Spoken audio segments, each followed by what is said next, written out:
Good morning, good evening, and good afternoon, everyone. Welcome to today's conversation. And we are so excited to have special guest, Dr. Donna DeGennero. And I wanted to take the opportunity to say hello. And hi, I'm Enolia, and I'd like to introduce my co host, Sara Jane. Hello, folks, and hello, Donna. And we're so excited to have you here with us, Donna. So, Donna, will you tell us just a little bit about yourself, just a little background about yourself? Oh, yeah. I guess short is a little difficult, but right now I'm a university professor at the University of North Carolina in Wilmington. And I also founded a program called Unlocking Silent Histories. And it's a based on my work with learning environments and how we can work with youth to understand what they know and how they learn, and they lead us and guide us through. But we'll be talking more about that. Yes, we're so excited. So today's title is Supporting and Working with Indigenous Youth, which is a beautiful, beautiful project that you're really working with and knee deep in. So instead of just going straight to the program, I want you to share with us how you started working with the Indigenous and the Indigenous youth. Yeah, I mean, it's a really interesting story. So I'm kind of a non-traditional, non-conformist person. So I studied physics undergraduate and then found myself in teaching. And I think physics has really given me an interesting perspective on how things work and can be reorganized. Chaos theory, I think, and quantum theory are my favorites. So I see different things and possibilities in systems, and so that doesn't necessarily resonate or fit with the traditional K through 12 teaching models. And so I had a little trouble securing tenure when it was 2012 and I was working in Boston, Massachusetts. And I decided to just go and follow my dream of reinventing learning for kids who don't necessarily have access to learning or don't feel connected to their education. And so I sold all my things, sent them the rest of whatever I owned to my son, and I moved to Guatemala. And while I was in Guatemala, I was teaching at a K-12 school, and it was positioned or sort of advertised as working with Indigenous youth, but I got there and found out that they really weren't. And so I got connected with an organization in Guatemala called Maya Traditions, and they were really excited about the work that I had done in the Dominican Republic and thought, oh, this would be so great to have some leadership programs for youth. And so they started to introduce me to communities in the highland regions of Guatemala. So those introductions really was my introduction to working with Indigenous youth. And really without those connections and long-term relationships, I could never have started the work and taken it to where it's gone today. Oh, that's so beautiful. And so what I want to do is I want to ask a couple of questions that can kind of circulate through the three of us, okay? Okay. And I wanted to share with the audience that my experience in working with the Indigenous and being just introduced to Indigenous ways was in my very first was in Northern Canada. And it was in the Warncliffe Serpent River area, and that is in let me see, that's east of Sault Ste. Marie, and that's in northern Canada. So for those of you who know where I'm talking about, and it was with the Ojibwe Nation. And to engage coming from a Western society to Indigenous teachings is a huge, huge, huge, huge transition in your life.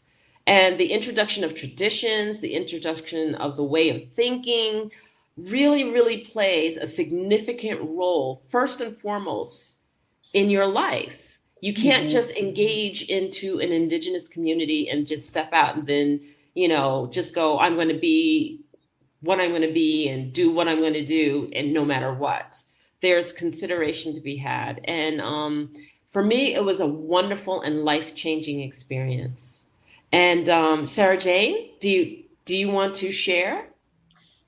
I was just very blessed in 2005. I led a small group, and they were actually adults with learning difficulties, from the UK over to the US, to Idaho. And we spent a week with the Nez Perce in Idaho.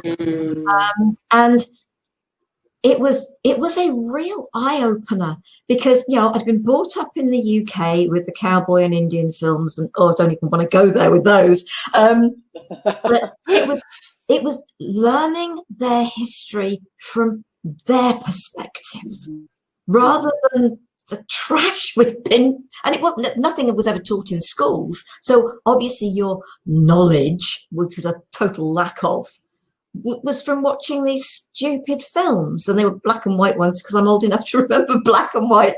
And it's just like, but connecting with and learning a bit about the culture and the history, most importantly, the history of how the Indigenous peoples were treated.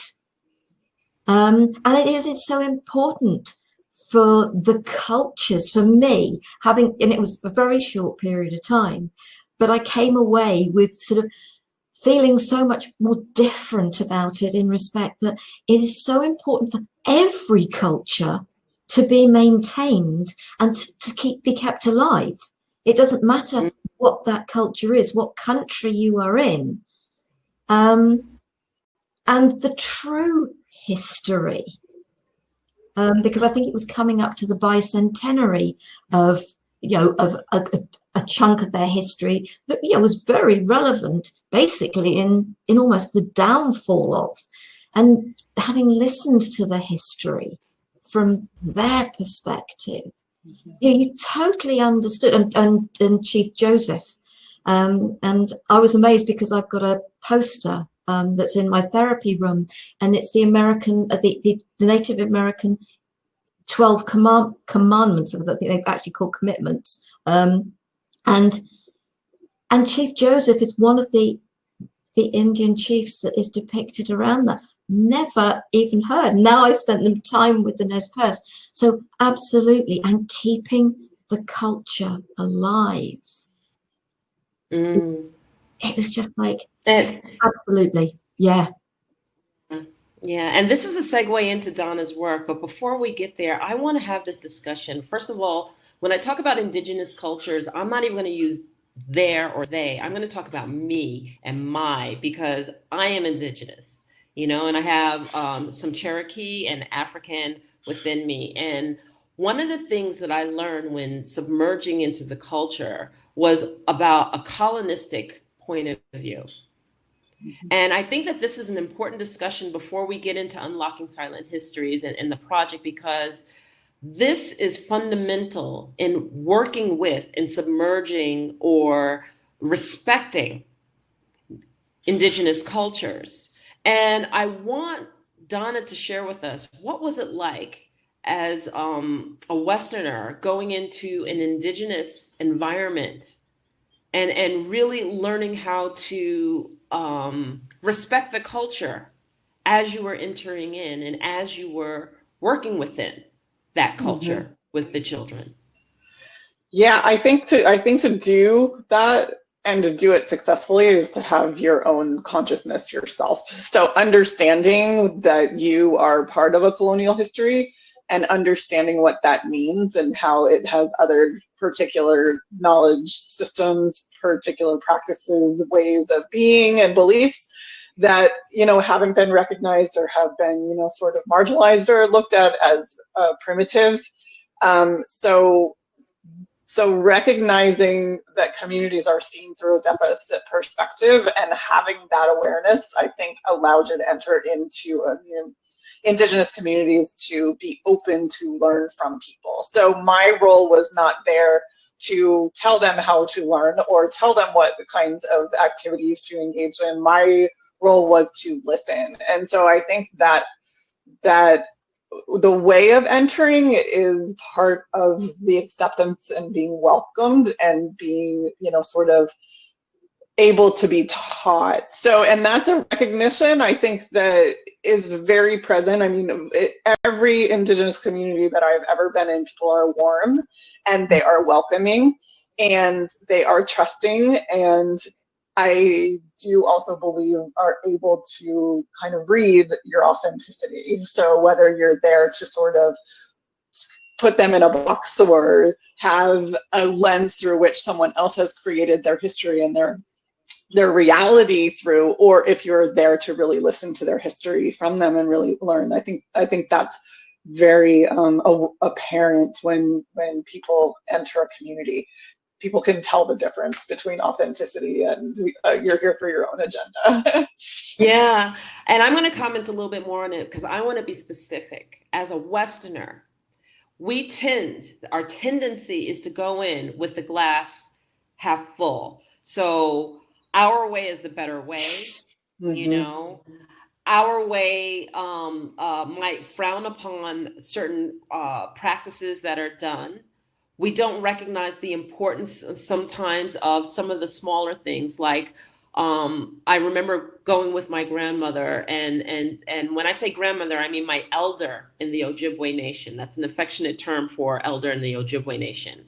And understanding the importance of water, understanding the importance of listening and not speaking over her. And when she is speaking, being quiet and letting her fully complete what she has to say. Understanding that we ask permission before we take from nature, because as a Westerner, we have the sense of entitlement. If we want to pick a flower, we just pick a flower. We don't engage in the fact that that flower has a spirit and that flower has a purpose, and was it willing to give its life for our purpose? And were we picking it for the use of a purpose and not just picking for the sake of picking and then tossing it away? That everything has energy, that everything needs to be respected, and that there is a protocol for everything. And as a Westerner, we tend to come in with, I don't eat that, I want this, I want that, I want it done this way because this is the way I'm used to having it, and I'm coming from the West, and I'm even though I'm sitting in your front room, I expect you to cater to me the way I want to be catered to. And that is not the case. That you sit down and you listen and you observe and you learn what is the protocol of that tribe or that nation. And you respect it and show full respect of it. So I wanted to be specific because we go and we don't understand these things. We don't know. And if anyone wants to introduce themselves to an Indigenous culture, these are the things that we need to be sensitive to. What do you think, Sara Jane? I don't think it's just Indigenous culture. I think it is every culture. I really do. This has been my bugbear with the European Union, where they tried to make us all the same. And it was, excuse me, we have our different cultures, our different way of doing things. And visiting a new country is part of that experience, that beautiful experience. I'm as fussy as they come about food, and I really am. I'm dreadful. But when I went to Egypt, the first time I went to Egypt, I was actually on my own, and I tried sort of talking to the taxi driver that was taking me to where I was going to be staying, and saying to him, how do you say please? How do you say thank you? How do you say good morning? And all he wanted to do was speak in English. And all I wanted to do was have some respect for the fact that I was in his country, and it was just like, because, I'm lousy at languages, but I do try at least to have the manner side of things, because languages aren't taught the way I can learn. And it's that simple, and I've learned enough about myself that there isn't in my heart the wish to learn. And so when I spent some time with the Nez Perce, they don't even understand where the name came from. Nose pierced, their own name was Nimipu, which just means the people, and that has stuck with me. I didn't have to go and look that up, from over 15 years ago, because I've remembered it. and it was lovely. They did teach us odd little words. Those I would have to go and look up. But so it is a respect for everyone. But with each of us, I'm not pure English. I've got Irish blood in me. And that Irish blood originally came from Europe because of the surname, So how many of us can say we're pure anything? Mm-hmm. But there are Indigenous peoples who can say they're pure. But, majority of people in the UK cannot say they're pure anything. Yes, it's true. And I'm thinking that this is a perfect time to actually talk about storytelling. Yeah. And the preservation of language and the preservation of traditions. Will you share a little bit more with us, Donna, regarding that? Especially in the context of unlocking silent histories in your project. Yeah, so I think it's interesting that you talk about how much culture matters and how much language matters. So I mean, maybe not explicitly said that, but that was sort of inferred in your discussion. And so, when I started Unlocking Silent Histories, it was really about there is such amazing knowledge in these communities. And I started actually working in the inner cities of Philadelphia, Boston, and Newark, New Jersey, and just working with kids, right, one-on-one, you realize how much knowledge they have, and that knowledge comes from their families, their connections to their past, the stories that that make them who they are. And so but we've always been told, like Sara Jane had mentioned, we've always been sort of told these stories from outside. And one of my favorite movies that brings this to light is Real Engine. It's ReelInjun by Neil Diamond, and he's a Canadian Indigenous man. And it just really inspired me to say, well, these kids have so much knowledge, and they need to share it with us and tell us. And some knowledge they do have, but some knowledge they're losing, and some of those stories they're losing. And they're losing them because they are forced to speak Spanish in school instead of their Maya language, or they're forced to have particular customs and practices, change their clothes. And so this project, sorry, my earphones are falling out. So this project is an intergenerational project that allows these kids to just, what do you want to know about your community, or what do you want to tell the world about your community? And then identify those people in your community who can tell you help you tell this story. And so it's allowing them to reconnect with a history that they don't connect with in school, because it's not taught in school. It's, Maya languages are now required in school, but it doesn't necessarily mean that we have decolonized and said, well, we are also allowing the culture to be present in the schools. So it's been a way and an appreciation for them to realize what those stories are, what those histories are, and how valuable they are, because people are listening. So they're on stage, they're presenting their films, they're presenting their stories, and the audience is captivated and their eyes are on them. They are not even asking me questions or looking at me, and that's exactly where the conversation should be. So, and then the other thing that has been fantastic about it is they're realizing in the translations, many of the moms, grandmoms, grandpas in the communities don't speak Spanish, and so the interviews are captured in Maya languages and they need to be translated to Spanish. And then when they're translating them, they're realizing the significance of the language in their expression of who they are. So that was a multi-dimensional answer, but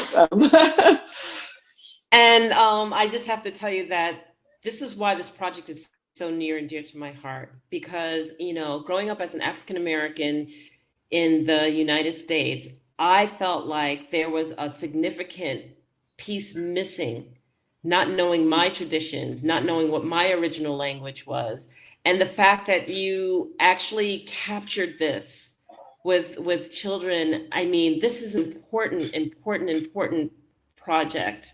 It is important to know these things, because it's almost like growing up and having a piece of yourself missing if you don't capture those parts. And I feel that that's true for any culture. those traditions, those longings, those understandings are so personal between you, your mother and your grandmother and your great grandmother, and what's been passed down and what has always been kept, and what has always been cherished within the family, so that you can in turn tell your children, is so important.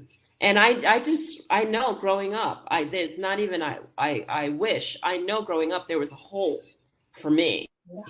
Yeah. not knowing that, and not Yeah. feeling that at all. Yeah, Yeah, it's so important. it's a huge piece of our identity, right? And so many of us watch how people in power and who shape the future of society strip us of our stories and our cultures, right? So I can remember two generations and two generations. I'm an Italian American and Irish as well. But our Italian heritage was so positioned in the forefront of who we were. And I remember my grandparents fluently speaking in Italian, and to think that that has been lost in two generations, it's the same kind of feeling that you have, Enolia. There's kind of this hole because there's this culture that you remember being so important in your upbringing, and in a matter of 50 years, it's just, no, you are not Italian, you now are American, you know? So yeah, it's, and shedding those pieces of our identity, I think are really crucial, because it helps us to feel stronger about who we are and work more collaboratively and authentically in the world, and allow us to have peaceful solutions and conversations when we have strong identities. Yeah.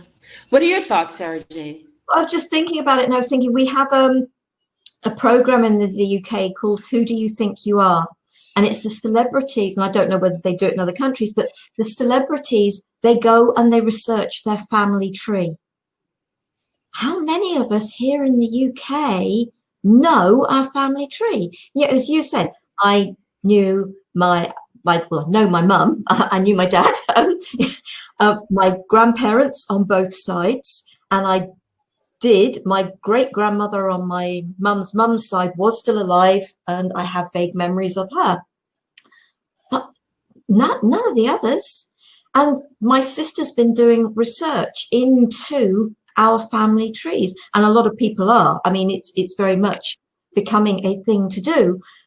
But the one thing I have a vague memory that within the Nez Perce, they knew their family tree. It wasn't something that had to be researched. You know, it didn't have to be put down on paper. It was the stories that were told. They knew their grandparents, their great-grandparents, their great-great-grandparents. They knew the history of their culture through their family tree. And we don't have that. And that is a huge chunk. There is so much that we could do with going back and learning. And what you use the word listening, and that is something that I am feeling so strongly about these days. It is very much, and I don't like using the word, but the need to learn to listen. And really listen to what is being said and what may be behind that, the words that aren't being said. Because I've said this before when I've really listened to you, and I thought, you and I are coming from exactly the same place, wording it totally differently. And I think that is what you're talking about here. It is that encouraging the children, and we can learn from them, and hopefully, I don't have kids, but hopefully start to encourage the children of this generation to learn more about their past. Yes, I want to echo that right back to you too, because my mother had me at 48 years old, so I didn't know any of my grandparents. And by the time I came of age to really start asking questions, I lost my parents.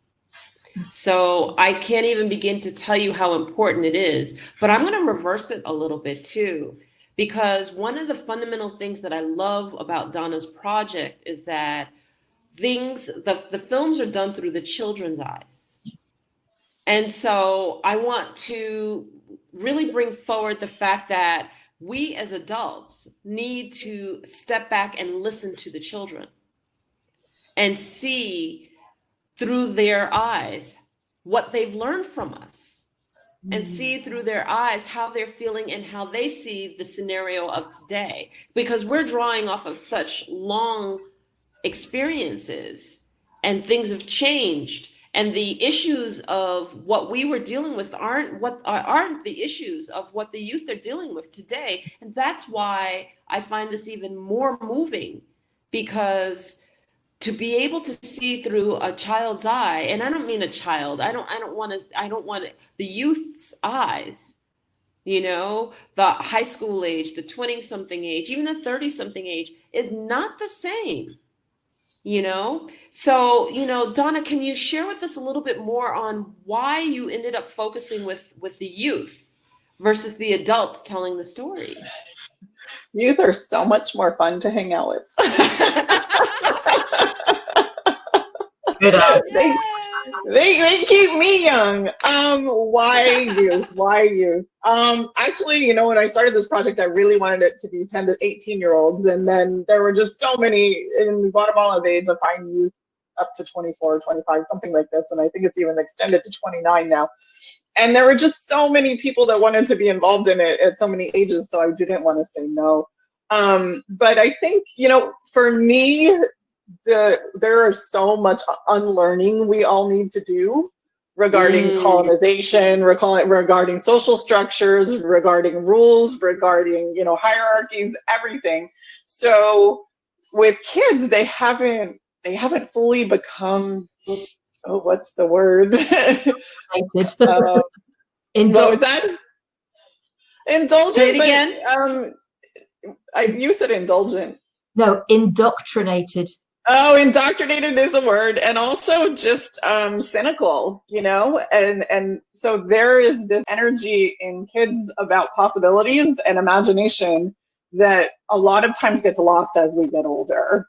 And so they're listening in a different way, and they're not so conditioned to this is the way that we do things. I mean, that said, they are indoctrinated into schooling. And so when I start this project and I open it with anything you want to research and anything you want to tell the world about you, well, what do I do next is usually the question. And so I have to kind of work with them to unlearn this approval from me to do something to tell the story in the way that you want to tell it, and get them to develop this sort of self-determination and which exists within them. It absolutely exists within them. It's just that the systems confine it. And so our program allows it to, just be free, be open. And so then they are free to to just tell their truth, which a lot of people just stop doing because they're too afraid for too many reasons. Yeah. And yes, and they are just more fun to hang out with. Well, that's the whole thing, is that creativity and imagination are everything. And, I'm going to lobby and say not all of us have lost it. Not all of us, but what is it within us that, is it the responsibility, that makes us lose the creativity and the imagination sometimes? I work at making sure that I keep it. I want to keep it. I don't want to lose that. When I engage with people, whether they're my peers, younger than me, whatever the case may be, I want to smile. I want to laugh. I want to be able to talk about serious things, but not always have to have the serious face on, and be able to laugh at myself and, not necessarily laugh at the situation, but smile about it. And engage it at many levels, on a serious level, but on a lighthearted level also. So that way I can receive that information and take it in and look at it in the most positive of ways of of imagination and creativity, which is what you do, right? So, I don't know. Am I off base on this? What do you think? I think it's fear that stops children. You do something and you get told off for it. And it may not be that the adult has understood what you were saying or trying to do. Who knows? But it becomes fear-based of acceptance. And our creativity is there. And it's exactly what you said, Donna. It is about giving them permission. And it's okay. And there's no judgment. Share in the way that feels right for you. Can't bring forth. And yes, I've only been thinking about this in the last couple of days. It's just like education should be more about, here's a topic, research it, rather than here's a topic, here's all the information we want you to learn. If the child can go and research it and find answers that feel right for them, and then you could have discussions from different perspectives. But no, and I hate modern history because they can tell you down to the second when everything happened. I love ancient history because they know so little about it. But your imagination can come in. There's no imagination with modern history. And it's right, it's about having that imagination and creativity within our lives and getting to the stage as adults to realize we can re-tap into that within us when we learn to say, I don't care what you think. I'm me. I'm going to do things my way. And what you're doing, Donna, is you're giving the children permission. You're giving them permission as children. And I think they will grow up much more whole, way more whole than I've grown up. I've had to find me to become whole again. That unlearning. Yeah. Go ahead. Yeah, no, I was just going to say, I was just kind of reflecting a little bit on what you said in terms of education, and then bringing it back to what Enolia said earlier about knowledge systems that live within Indigenous communities. And the fact is that creativity allows us to see interconnectivity between everything. So it's not efficiency, it's not automation, it's not checklists, so this has become education because we want things to be neat, pretty, perfect, and we can generalize it and then replicate it. And the fact is that every culture is a little bit different, and it's going to bring a little bit of a different perspective to the world. And the creativity allows us to imagine and value the fact that Indigenous knowledge does talk about interconnectivity between the earth and the self, the individual and the community. So the collective is more important than the individual, and so that comes out with the youth as well. And so oftentimes people will push back and they'll say we need to separate them by age groups, and I will say, well, I actually see the value in doing the opposite, because the younger kids are going to bring a particular perspective that has been unlearned by the older kids, and the older kids are going to have experiences of organization and sort of helping ask deeper questions. And so it's been this really nice sort of circle of all members of the community rather than just looking at the individual. Which is a beautiful, beautiful way of working together, because you're working together in the sense of community, And then the question that I would have for you is this, Donna, which is, do you ever have problems motivating the students, to speak their truth?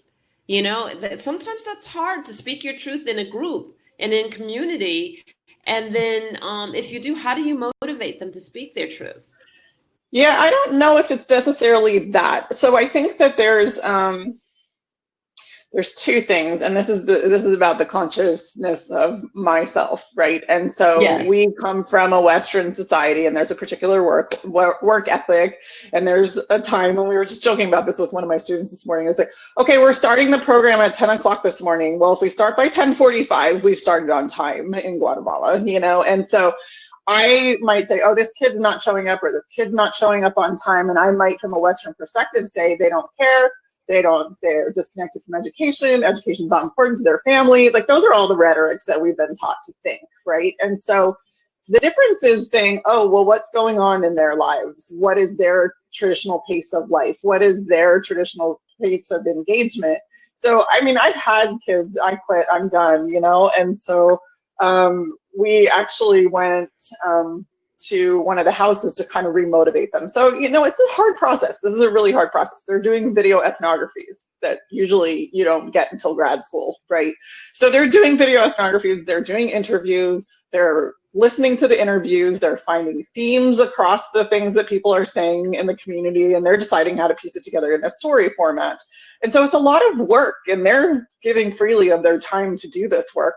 And so sometimes students just, I don't know, I'm frustrated, I'm overwhelmed, forget it. So we went up to the house in Enolia where Carmen and Emilio lived. They were two of my first students, and we get them in a circle, and we're, you know, playing these games and talking. And Emilio's just, I'm out. I'm finished with this. I'm not doing this anymore. I'm like, okay, but you know, you can just still hang out with us. And so we were around the table, and we're talking about the films, and we're talking about the process. And the kids are getting excited, and we see Emilio's chair inch closer to the table, right? And so it's allowing them when they're ready to come. And I think, you know, we've all sort of had these conversations at one point, is it comes when it's ready, right?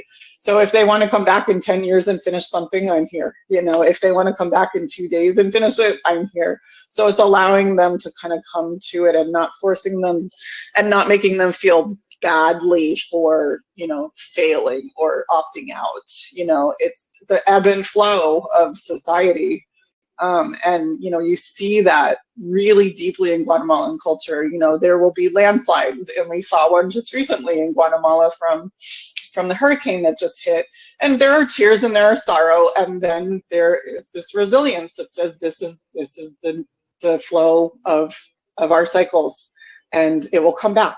We will build houses again. And so it's being open to that way of engagement, and not expecting that we've got to do this at this time, at this point, in this moment. So I think that's really the motivation, is just to, again, we're back to listening, and just, you know, being respectful of what the pace and the culture of the society is, and let them lead you. Mm-hmm.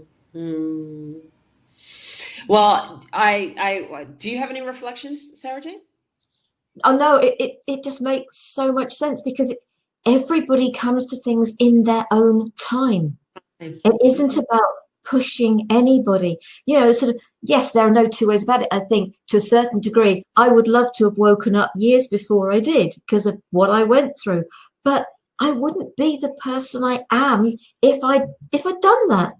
I wouldn't be doing what I'm doing now. I wouldn't be here right now if anything changed, and I wouldn't change that. And so why do we have to think we've got to force people?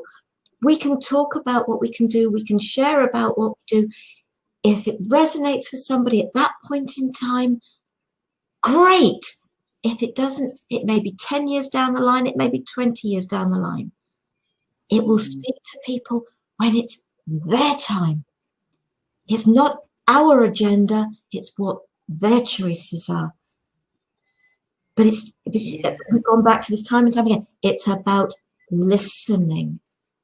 Yes. Unlearning, and being understanding and caring, and allowing the creativity and the spontaneity for all of us, and not being so fixed ruled. It's got to be done this way. I'm not a great one for it's got to be done this way. Yeah, and I think just to also mention, we've been doing work in the Lumbee tribe in North Carolina, and I think there's a whole different set of practices and cultures that go there. And so we just ended a program recently, and those kids, each one of them, thanked us for the space to allow them to have this opportunity to tell who they are and tell their stories, and to really celebrate their community and their culture. So I think that this is a perfect opportunity, Donna, for you to just share, if someone was interested. I know, talk a little bit about your project in Peru, and then if someone was interested and wanted to engage Unlocking Silent Histories to capture the traditions through the youth's eyes and the storytelling through the youth's eyes, how they would engage you. Yeah, so first of all, Peru, just life is serendipitous. I was introduced to Linda Tello, who was on a few weeks ago. Was it a few weeks ago? Yes. So she talked about her project in Peru. And so I'm currently putting all of the Unlocking Silent Histories modules, learning modules, on an interactive platform with the help of our mutual colleague, Frederico. And so it's going to be accessible from anywhere, anytime. So if people are ready to do this, then they just need to engage with me. And I can help them get started once this platform's up and running, which should be January, because that's when we start in Peru. So the person, Ruben, who is connected to Linda, is going to lead Unlocking Silent Histories in Peru. So the idea is to cultivate a group of leaders in the community who can implement this program, who can adopt it, take it up, and reframe it for their own culture. And then they'll have the tools to continue to do this. And then our work is to also help them get the resources so that they have the technology to tell their stories. Okay. And if someone just wanted to engage you for their own particular tribe or nation or indigenous community, how would they engage you? Would they go through just contacting you separately to get started? Let's say if we had someone in Canada or someone in New Zealand or whatever the case may be, or Africa. Or any African country, yes, absolutely. Who are doing a fantastic job with the coronavirus, by the way. So we have a lot to learn about their practices. Yeah, just email me or call me, and I'll work out a plan with how to roll this out. So we have a plan for Peru that's about a 6-month plan to get that leadership team started. And then I'll be it's an apprenticeship model in a sense. So I'll teach Ruben will teach those students, and I will work side by side, and then I'll kind of fade away, and so that the community can adopt it on its own. So yeah, contacting me so that I can help develop a plan and introduce you to the philosophy and the pedagogy, which is quite opposite and different than the traditional K-12 experience. I will make sure that the website addresses are underneath the video. So if people are watching the video, please check under the YouTube video. It will be under there for you. You can find the links so that you can connect with Donna. Yeah. So I just want to say thank you. And Donna, is there anything else that you want to share about your programs, or anything else that you want to share about our beautiful topic today? Yeah, no, I don't think so at this moment. I mean, I have a book that you can read of how it got started, and I will continue to write about this, and we'll continue to publish our progress. But yeah, I mean, we're just ready. Anyone who's ready to take it up, it's yours. We really just want the communities to have access to the materials, and start having Indigenous communities around the world talk to each other to find all of their commonalities and their agency and their power in this world. So we're ready to learn from you. Beautiful. Thank you so much, Donna, for joining us. Thank you, Enolia, for leading this. It's been a real pleasure. Yeah. It really has. And and we come from different cultures, different backgrounds, but there are so many people believe on this wavelength, you know, sort of an understanding and the importance of it. So I hope sort of people will get in touch and will listen to this and really listen to what has been said in this program. In 2 weeks' time, Wednesday, the 25th of November, so just under 2 weeks, actually, we're going to be joined by Sara Troy. Very confusing because I'm also spelled as Sarah, but said as Sarah. But we're going to be joined by Sara Troy. We're going to be talking about allowing the knowingness. So I'm sure we're going to take a deep dive into that.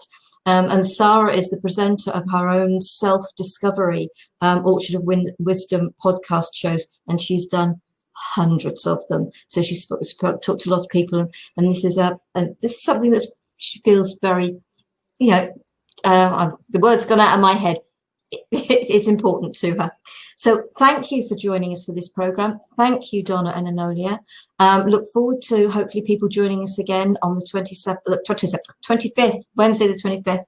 And in the meantime, please take care, be safe, stay well. Namaste, folks. Thank you. Take See care. you. Bye. Thank you. Bye.